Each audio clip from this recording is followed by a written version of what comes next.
बच्चों, मैं हूं मनीष सर और स्वागत करता हूं आपके favourite YouTube channel we Maharashtra पर। और बताइए कैसा चल रहा है आप सबका प्रिपरेशन। फटाक से आप पहले तो सेशन को लाइक कर दीजिए और कमेंट में बताइए कि आपका पेपर्स कैसा जा रहा है, प्रीलिम्स के पेपर कैसे जा रहे हैं। मैंने जो इंपॉर्टेंट क्वेश्चन बताया था उसमें से क्वेश्चन आ रहा है कि नहीं आ रहा है, जरूर कमेंट करके बताएं बच्चों। और आज का जो सेशन है, जैसे नाम से ही आपको समझ में आ रहा है, that is what hacks to get 15 to 20 marks extra in chemistry. म्हणजे आपल्याला काय काय केयर करायची गरज आहे, क्या क्या ध्यान देने की जरूरत है जिससे मैं 15 से 20 मार्क्स एक्स्ट्रा ला सकूं। एक्स्ट्रा मतलब बच्चों यहां पे आपको ऐसा तो नहीं है कि 100 के ऊपर आ जाएगा, बट कैसे आपने जो एक्सपेक्टेशन किया था वही मार्क्स है। जैसे सपोज अभी आप पेपर 70 मार्क्स का पेपर आप अटेम्प्ट करके आए, 30 मार्क्स का प्रैक्टिकल का मैं लेता हूं, और आपने पेपर बहुत जबरदस्त अटेम्प्ट किया है, और बाद में आप जब देखते हो कि भाई मार्क्स जब आता है प्रीलिम्स का, तो यू आर गेटिंग भाई मेरा एक्सपेक्टेशन था कि मैंने 100 मार्क्स मतलब 70 मार्क्स का थ्योरी अटेम्प्ट किया हुआ है और प्रैक्टिकल का 30 मार्क्स के हिसाब से मेरा एक्सपेक्टेशन था कि कम से कम मुझे 98 या 97 मार्क्स मिलेंगे। लेकिन जब आप पेपर देखते हो तो आपको मार्क्स मिला रहता है 81, 82, एकदम अच्छा लिखने के बाद भी। फिर मन में आता है यार कि मैंने क्या गड़बड़ किया, मैंने सब चीजें तो बहुत अच्छे से किया था, फिर भी मेरा मार्क्स गया कहां पे। तो देखो बच्चों, केमिस्ट्री का पेपर जो है ना बच्चों, जब भी चेक होता है तो सब रूल अप्लाई होते हैं, सब रूल अप्लाई होते हैं। मतलब जो स्टैंडर्ड एक फॉर्मेट टीचर का एक्सपेक्टेशन रहता है, वैसा अगर आपने पेपर नहीं लिखा है तो भी आपके कहीं पे हाफ मार्क्स, कहीं पे 1 मार्क, कहीं पे हाफ मार्क्स ऐसे जाते रहेंगे और आपको समझेगा भी नहीं, और आपने पेपर में टोटल 15 to 20 मार्क्स लूज कर दिया। तो आज का वीडियो बेसिकली उसी के लिए है कि कैसे आप अपने 15 to 20 मार्क्स बचा सके, कैसे आप 15 to 20 मार्क्स अपने बचा सके, इसके ऊपर आज का हमारा वीडियो। ठीक है बच्चों, तो अब देखिए, जब भी आप पेपर अटेम्प्ट करने जाते हो केमिस्ट्री का, तो आपका पेपर का पैटर्न तो फिक्स है। देखिए, मैंने ज्यादा पीपीटी में बनाने में वेस्ट टाइम नहीं किया है, क्योंकि मेन बात करना है मुझे आपसे, ताकि आप ध्यान से सुन सके बस चीजें। ठीक है, तो अब देखो बच्चों, आप पहले जब पेपर देखते हो तो उसमें पहला अपना आता है एमसीक्यूज आता है, फिर 1 मार्क्स के क्वेश्चन आते हैं, फिर 2 मार्क्स के क्वेश्चन आते हैं, फिर 3 मार्क्स के आते हैं, और फिर 4 मार्क्स के आते हैं। जिसमें मेरा एमसीक्यूज और 1 मार्क वाला कंपल्सरी क्वेश्चन है, म्हणजे याच्यामध्ये आपल्याला काही पण ऑप्शन ना भेट, मार्क्स आला तर आला, म्हणजे नाहीतर गेला, कुछ भी वहां पे ऑप्शन नहीं है कि हाँ भाई 10 में से 9 ही अटेम्प्ट करो, 8 ही अटेम्प्ट करो, पूरे के पूरे अटेम्प्ट करने होते हैं, मतलब कंपल्सरी क्वेश्चन होता है। फिर हमारे 2 मार्क्स में कुछ ऑप्शन आ जाते हैं, 3 मार्क्स में ऑप्शन आ जाते हैं, देन अपने 4 मार्क्स में भी ऑप्शन रहते हैं। अब बच्चों देखो, जब भी आप पेपर अटेम्प्ट करने जाते हो ना, तो पहला चीज है कि पेपर की प्लानिंग। पेपर की प्लानिंग में पेपर कहां से स्टार्ट करूं, मतलब मैं 1 मार्क वाला अटेम्प्ट करूं पहले, कि पहले एमसीक्यूज अटेम्प्ट कर लूं, कि पहले मैं 2 मार्क्स वाला अटेम्प्ट करूं, कि पहले 3 मार्क्स वाला अटेम्प्ट करूं, या फिर 4 मार्क्स वाला अटेम्प्ट करूं। अब देखो बच्चों, जब भी पेपर अटेम्प्ट करना है ना, तो आपको शुरुआत स्टार्ट त्या क्वेश्चन वरून करायचा आहे तुम्हाला, जे तुम्हाला बेस्ट येतो, जो आपको क्वेश्चन बेस्ट आता है। मतलब अगर 3 मार्क्स का बेस्ट आता है तो आप 3 मार्क्स वाला अटेम्प्ट कीजिए, 4 मार्क्स वाला बेस्ट आता है तो आप 4 मार्क्स वाला अटेम्प्ट कीजिए, अगर आपको 2 मार्क्स वाला बेस्ट आता है तो 2 मार्क्स से स्टार्ट कीजिए बच्चों। तो जहां पे भी आपको पता है कि ये मुझे बेस्ट पता है, वही आपको स्टार्ट करना है। ठीक है, फिर उसके बाद क्या करना है, पेपर का जब आप अटेम्प्ट स्टार्ट करोगे ना, अच्छा तो मतलब टीचर जब पेपर चेक करेगा कि हाँ बाबा चलो ये 2 मार्क्स के क्वेश्चन थे, ये बहुत एक्यूरेट किया। अब उसमें भी क्या है, जैसे भी आपको ऑप्शन है, समझो 8 क्वेश्चन है, 8 क्वेश्चन में से अगर आपको 6 अटेम्प्ट करना है, तो आपको 8 में से 8 क्वेश्चन आते हैं, मैं ऐसा मान के चलता हूं, तो you have to select the best 6 one. अब बोलोगे मुझे सर 8 बेस्ट आता है, मेरा 8 सबसे बेस्ट है, तो अब उसमें से आपको बेस्ट 6 यूज करना है, जिसका आंसर थोड़ा सा मतलब छोटा आंसर होता है, और आपको फुल मार्क्स मिलता है। तुम्हाला माहितच असेल, काही क्वेश्चन असतात ज्याचा वेटेज 2 मार्क्स असतो, पण आन्सर खूप भरपूर मोठा असतो। काही क्वेश्चन असतात मार्क्स 3 मार्क्स असतात आणि आंसर खूप छोटा असतो। इसीलिए बच्चों, आपको वही क्वेश्चन अटेम्प्ट करना है जिसमें थोड़ा सा लिख के आपको पूरा मार्क्स मिलता है। क्यों? क्योंकि अगर आपने बड़ा क्वेश्चन अटेम्प्ट करने गए, मतलब बड़ा जो है उसमें गए, तो थोड़ा बहुत क्या रहेगा आपका, एरर गया, हाफ मार्क्स गए। तो अब पहला पेपर जब आपने अटेम्प्ट किया, पहला क्वेश्चन जब अटेम्प्ट किया, अब टीचर के ऊपर इंप्रेशन आ गया कि हाँ बाबा एक करेक्ट पे करेक्ट किए जा रहा है। अब टीचर के मन में एक आपके बारे में कॉन्सेप्ट सेट हो गया, इंप्रेशन सेट हो गया कि हाँ भाई ये बच्चा स्मार्ट है। अब ये बच्चा स्मार्ट है तो फिर क्या करेगा, अगला वाला क्वेश्चन देखा, वो भी आपने बहुत अच्छे से लिखा है, फिर उसमें भी आपको मार्क्स उसने दे दिया। फिर नेक्स्ट वाले में क्या हो गया, अगर थोड़ा बहुत एरर भी है तो भी टीचर इग्नोर करके आपको मार्क्स दे देगा। तो ऐसे आपका मार्क्स बचता है। अदरवाइज अगर आपने कुछ भी रैंडम अटेम्प्ट किया, मैंने पहले समझो एमसीक्यूज अटेम्प्ट कर लिए, एमसीक्यूज में से मेरे 4 करेक्ट हुए, 4 रॉन्ग हो गए। 1 मार्क्स वाले अटेम्प्ट किए, 1 मार्क्स में मेरे 5 अटेम्प्ट हुए, 5 करेक्ट हुए, 3-4 रॉन्ग हो गए। अब टीचर के मन में आ गया यार कि याला ना काही पण इतना है, काही पण नुसतं लिहिला आहे, यानी कुछ भी लिखा है इसने, ये टीचर के मन में इंप्रेशन आ जाएगा।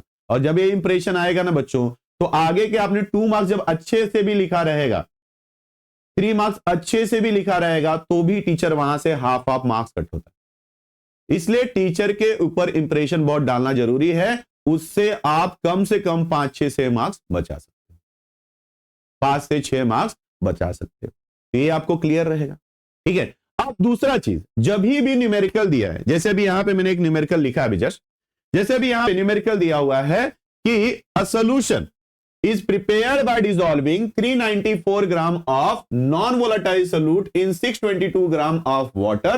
The vapor pressure of solution is found to be 30.74 mmHg at 30 degrees Celsius. If vapor pressure of water at 30 degrees Celsius is 31.8 mmHg, what is the molar mass of solute? अब बच्चे बहुत सारे क्या कर देते हैं, यहां से गिवन ऐसे लिखते हैं। गिवन क्या लिखते हैं कि मेरे पास मास ऑफ सॉल्यूट कितना दिया हुआ है, 394 ग्राम। मोलार मास ऑफ सॉल्यूट कितना दिया हुआ है, 622 ग्राम। फिर यहां से आपका प्रेशर ऑफ सॉल्यूशन कितना दिया हुआ है, 30.74 mmHg। फिर आपका यहां पे P10 कितना दिया हुआ है, 31.8 mmHg। और फिर पूछा क्या है मुझे, मोलार मास ऑफ सॉल्यूट पूछा है। मोलार मास ऑफ, यहां पे एक मिनट, ये हमारा रहेगा W1 मास ऑफ सॉल्वेंट, ठीक है। ये आपने पूछा है कि मोलार मास ऑफ सॉल्यूट मुझे पूछा है। अब क्या हो जाता है, आप बोलोगे मैंने तो सब चीजें करेक्ट लिखा है, 101% आपने करेक्ट लिखा है बच्चों, बट बोर्डचा ना एक पैटर्न असतो। अगर आपने ऐसा लिखा ना, फिर भी टीचर अगर चाहे तो आपका मार्क्स कट कर सकता है।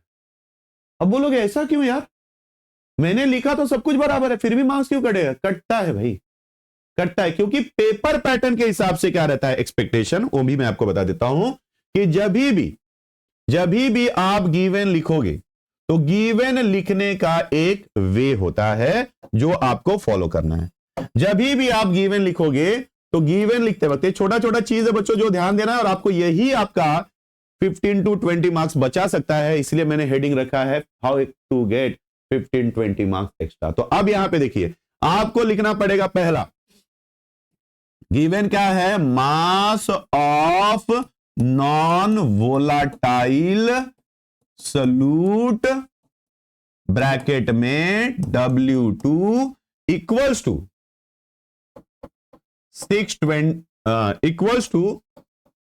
394 ग्राम। यूनिट लिखना ना भूलें। फिर आप लिखोगे यहां पे mass of solvent W1 equals to 622 gram. फिर partial pressure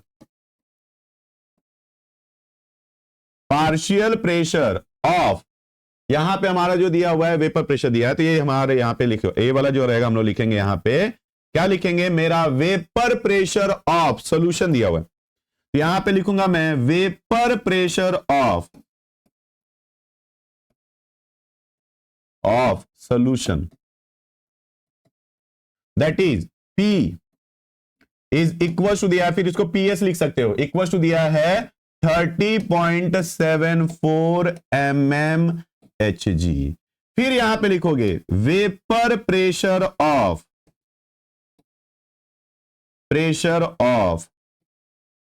pure volatile solvent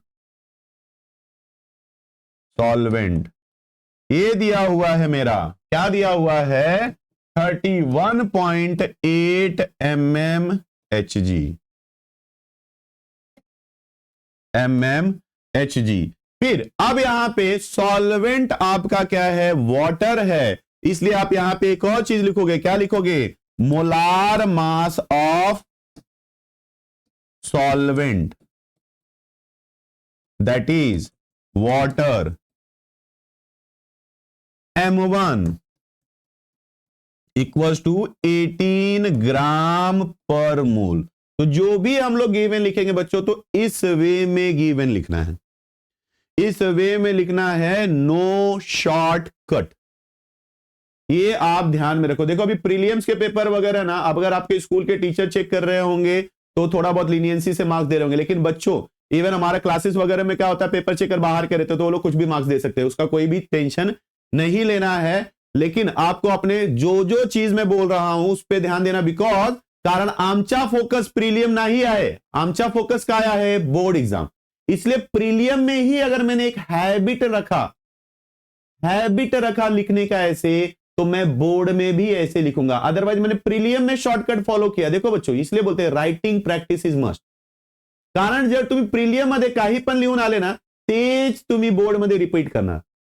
म्हणूनच मी सांगतो आहे की हे जे मी पॅटर्न सांगतो आहे केमिस्ट्री पेपर अटेम्प्ट करायचा, हेच पेपर अटेम्प्ट करायला हेच पैटर्न फॉलो करो, यही पैटर्न फॉलो करिए आप लोग, आपके मार्क्स सिक्योर हो जाएंगे। और ये ना आपके टीचर के ऊपर भी इंप्रेशन बहुत अच्छा डालता है कि भाई बहुत सारी चीजें बहुत उसने डिटेल में लिखा है। ठीक है, इसके बाद आप क्या देखिए, टू फाइंड है, यहां पे लिखोगे, टू फाइंड क्या लिखोगे, molar mass of non volatile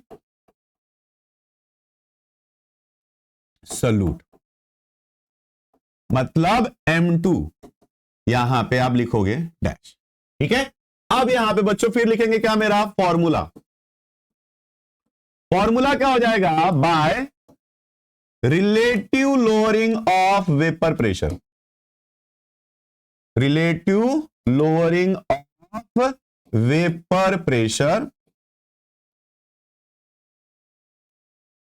मेरा हो जाएगा P10 minus PS upon P10 equals to W2 upon M2 into M1 upon W1। फिर हम लोग सोल्यूशन स्टार्ट करेंगे।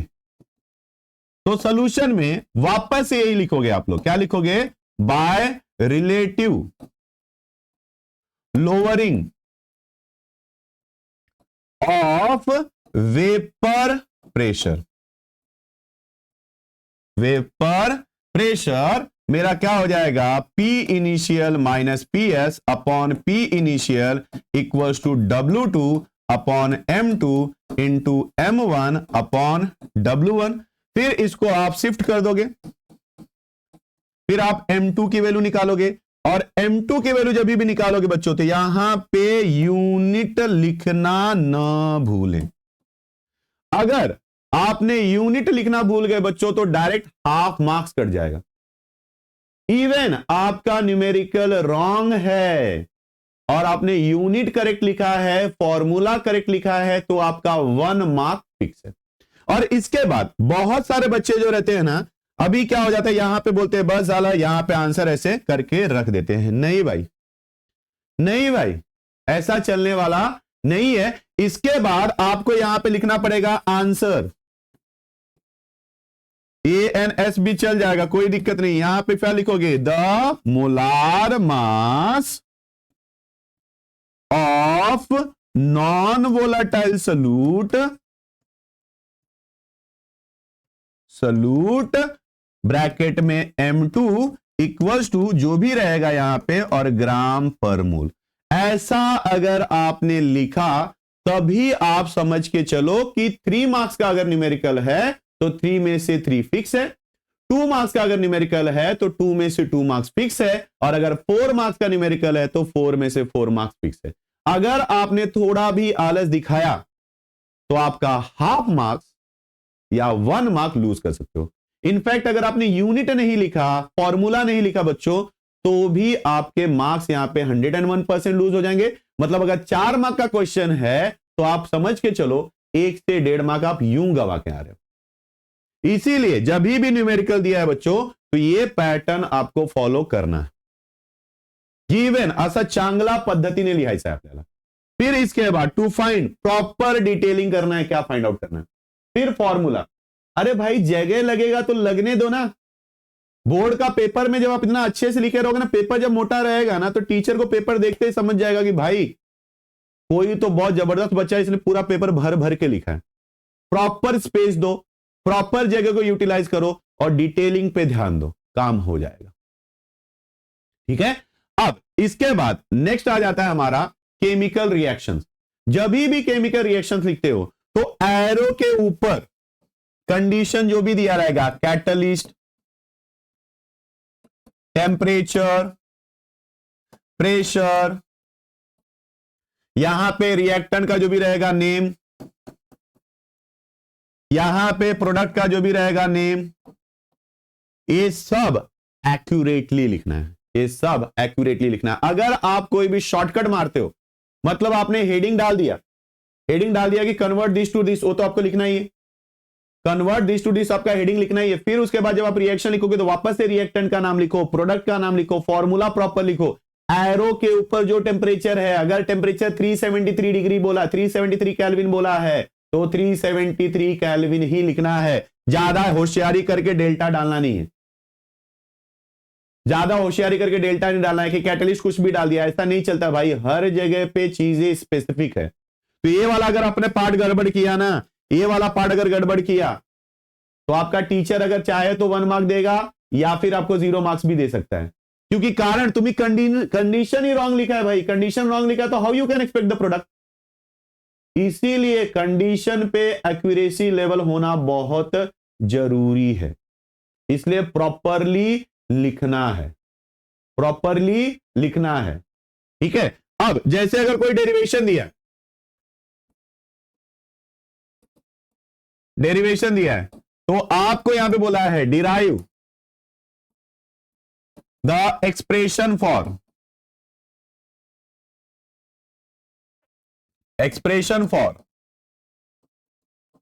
W max. तो अब बच्चों यहां पे पहले ऐसे लिखोगे heading, expression for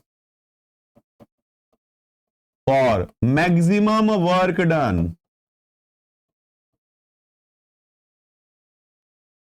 work done, bracket में W मैक्स। ये ऐसा प्रॉपर हेडिंग लिख के ही चालू करना है।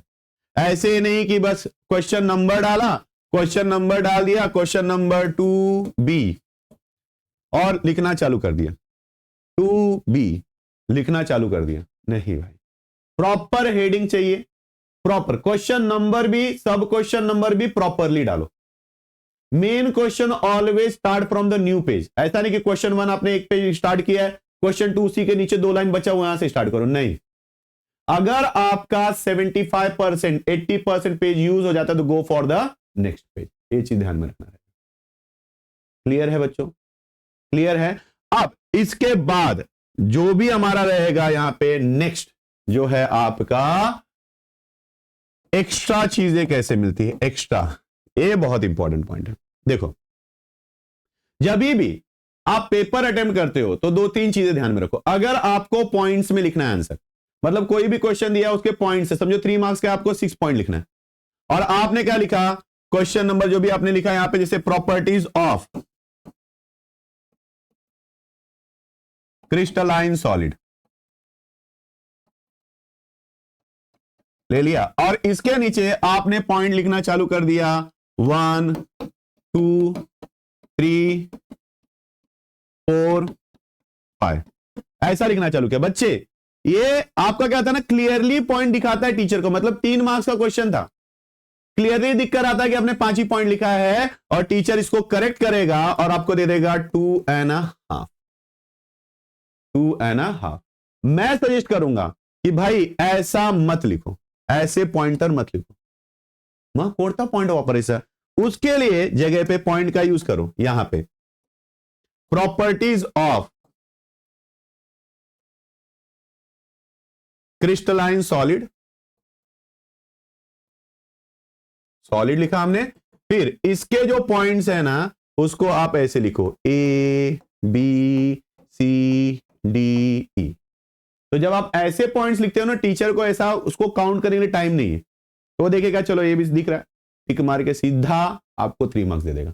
अब बोलोगे सर बाई चांस उसने काउंट कर लिया, तो भाई काउंट कर लिया तो वैसे भी कहां मिल रहा था, हम तो लक बाय चांस ट्राई कर रहे हैं ना, लक बाय चांस ट्राई कर रहे हैं, नहीं काउंट किया तो मार्क्स मिल गया, अपनी तो बल्ले बल्ले हो गई, बट काउंट कर लिया, देखते हैं क्या फर्क पड़ता है। अब इसके बाद जो सबसे बेस्ट है, क्या होता है बच्चों, कई बार ना पेपर में कोई क्वेश्चंस रॉन्ग आते हैं, मतलब 4-5 मार्क्स का समझो क्वेश्चन, कभी खुदा ना खास्ता काही रीजन असेल जिसकी वजह से कुछ प्रिंटिंग एरर आ गया या फिर कुछ गड़बड़ हो गया और 5-6 मार्क्स के क्वेश्चन क्या हो गए, रॉन्ग हो गए। तो अब क्या करता है, गवर्नमेंट अनाउंस करता है कि जिन्होंने भी वो क्वेश्चन अटेम्प्ट किया रहेगा उसको उसका फुल मार्क्स मिलेगा। अब बाई चांस आपने अगर अटेम्प्ट किया तो ठीक है, अदरवाइज अटेम्प्ट नहीं किया है तो भी आपको मार्क्स कैसे मिलेगा, उसका मैं आपको टेक्निक बताता हूं बच्चों। सपोज जैसे अटेम्प्ट एनी 6 है क्वेश्चन में, ठीक है, और 6 आउट ऑफ 8, आउट ऑफ 8 ऐसा दिया हुआ है। तो अब आपको 6 क्वेश्चन अच्छे से आते थे, तो आपने क्या कर दिया कि यहां पे question number 1, question number 2, question number 3, question number 4, question number 5, question number 6। अब ये क्वेश्चन आपने पूरा डिटेल में एक्सप्लेन किया, डिटेल एक्सप्लेनेशन किया, ठीक है, एक्सप्लेन कर दिया, ठीक है, डिटेल एक्सप्लेनेशन कर दिया। अब बात आता है, इसमें अगर क्वेश्चन रहा तो आपका नसीब है, अदरवाइज नहीं रहा तो क्या करोगे कि ऑलवेज मेक अ हैबिट कि जो आपने क्वेश्चन अटेम्प्ट कर लिया वो ठीक है, उसके बाद जो क्वेश्चन बचे रहेंगे उसका जस्ट नंबर डाल के ऐसे छोड़ दो, 1-2 लाइन 1-2 लाइन छोड़ दो और यहां पे क्या करो, सिर्फ क्वेश्चन नंबर डाल के छोड़ दो, क्वेश्चन नंबर डाल के छोड़ दो। क्वेश्चन नंबर 7 डाल दिया, 2 लाइन छोड़ा, फिर क्वेश्चन नंबर 8 डाल दिया, बस ऐसे नंबर डाल के छोड़ दो। आपने ईमानदारी से पहले 6 क्वेश्चन अटेम्प्ट करना है, ऐसा नहीं कि सिर्फ सबका नंबर डाल देना है, नहीं, पहले जो आपको आता है उसको पहले अटेम्प्ट कीजिए, जो नहीं आता है उसका जस्ट नंबर डाल के 1-2 लाइन लिख के छोड़ दो। इससे क्या हो जाता है ना, बाय लक बाय चांस अगर कुछ पेपर में फॉल्ट निकला तो आपको वो कंप्लीमेंट्री मार्क्स 101%, ठीक है। तो चलो, इतना जो छोटा छोटा चीज मैंने बोला है, कैसे पेपर स्टार्ट करना है, कैसे न्यूमेरिकल अटेम्प्ट करना है, कैसे केमिकल रिएक्शन अटेम्प्ट करना है, कैसे डेरिवेशन लिखना है, कैसे पॉइंट्स वाले आंसर लिखने हैं और कैसे मैं एक्स्ट्रा और भी मार्क्स अटेंड कर पा सकता हूं, तो ये सब पॉइंट्स पे आप ध्यान दीजिए बच्चों, और आपको कोई नहीं रोक सकता 95+ मार्क्स लाने से, ठीक है। तो मला खात्री आहे सर्वांना जे पण इंपॉर्टंट पॉइंट्स होते असे सगळे भेटलं असेल। चला भेटूया नेक्स्ट लेक्चरला, till then bye bye, take care, don't forget to like, share आणि सब्सक्राइब। तो चैनल को लाइक करें, शेयर करें एंड सब्सक्राइब करें बच्चों। नेक्स्ट मैं वीडियो लाने वाला हूं strategy for board exam, strategy for the prelim practical भी वीडियोस हमारे आने वाले बच्चों, तो स्टे ट्यून। चला भेटूया नेक्स्ट वीडियोला, चला till then bye bye, take care.